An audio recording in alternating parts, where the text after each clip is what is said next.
అభిరామ భట్టు అని పూర్వం ఒక మహాభక్తుడు ఉండేవాడు. ఆయన ఎప్పుడు అమ్మవారి దేవాలయంలో కూర్చుని ఉండేవాడు. తిరుకడై ఊర్ అంటారు. షష్ఠి పూర్తులన్నీ చేసుకుంటుంటారు అక్కడ ఇప్పటికీ. తిరుకడై ఊర్ అని అక్కడ మార్కండేయ మహర్షి ఆ ఎదురుగుండా ఉన్నటువంటి సరోవరంలో నీళ్లు కమండలంలో పట్టుకుని పరమశివలింగానికి అభిషేకం చేయడానికని వెళ్ళారు. వెళ్ళి ఇలా అభిషేకం చేస్తుంటే అందులో చిన్న జాజి కొమ్మ ఉండిపోయింది. ఆ జాజి కొమ్మ శివలింగం మీద పడి కిందకు వచ్చింది. పానవట్టంలోంచి వెళ్ళి ఏదో గుళ్ళో రావి చెట్టు మొలిచినట్టు అక్కడ మట్టి ఉంటే ఆ మట్టిలో ఆ జాజి తీగ తగులుకుని తీగ పెరిగింది. జాజి తీగ కదా అని వదిలేశారు. అది గుడి మీద పాకింది. ఇప్పటికీ ఒక్క తిరుకడవయ్యూరులో మాత్రం జాజి తీగ 365 రోజులు పూలు పూస్తుంది. అది మార్కండేయ మహర్షి కమలంలోకి పడింది. ఆ తిరుకడై ఊర్లో అమ్మవారి సన్నిధానంలో కూర్చుని ఆ అభిరామ భట్టు అనేటటువంటి భక్తుడు ఎప్పుడు అమ్మవారిని లోపల దర్శనం చేస్తుండేవాడు. నిన్ననేగా మీకు నేను శ్రీపతి పదార విందే 1:45 ఎంతో అదే పట్టేసింది. లోపల దర్శనం ఎలా అవుతుంది అన్న దాని గురించి మాట్లాడాను. ఆయన లోపల అమ్మవారిని దర్శనం చేసి పొంగిపోతున్నాడు.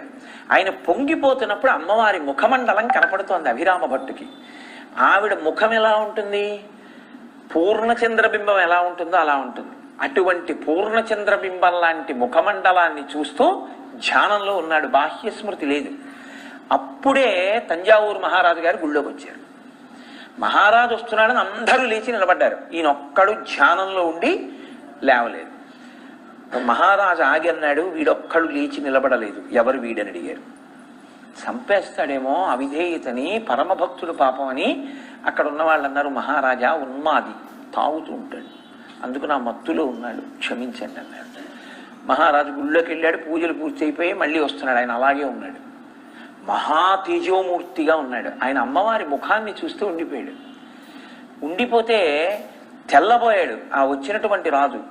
ఇతను ఉన్మాది కాడు, త్రాగుబోతు కాడు, మీరు అబద్ధం చెప్తున్నారు, ఇతను ధ్యానంలో ఉన్నాడు, ఎవరో మహాపురుషుడని నేను అనుకుంటున్నాను.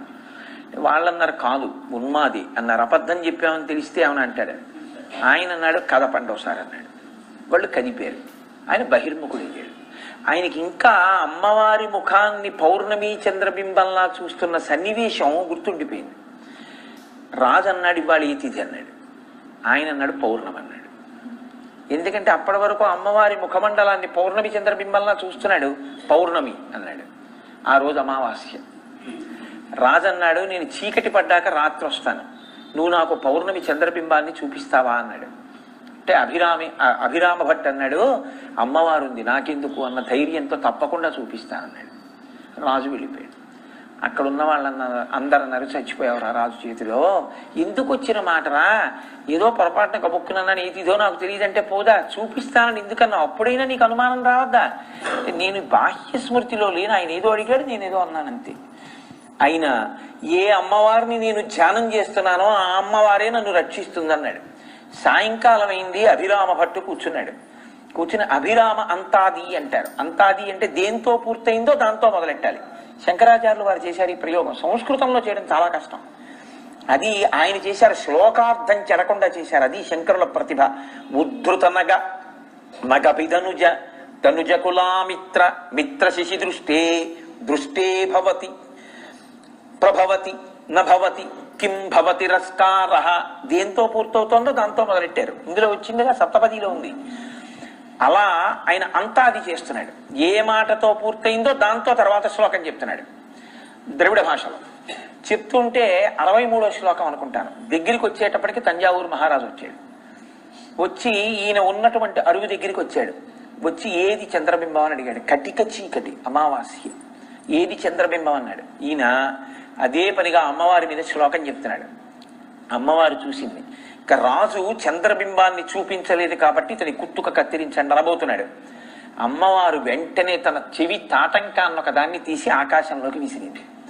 గుండ్రగా ఉన్న ఆ తాటంక మెరిసిపోతున్న చంద్రబింబంలా ప్రకాశించింది.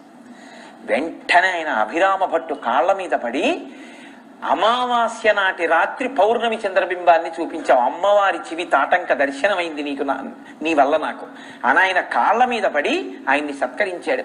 ఇప్పటికీ ద్రవిడ దేశంలో చాలా మంది ఆడపిల్లలకి అభిరామి అని పేరు పెట్టుకుంటారు. అక్కడ అమ్మవారి పేరు అభిరామి.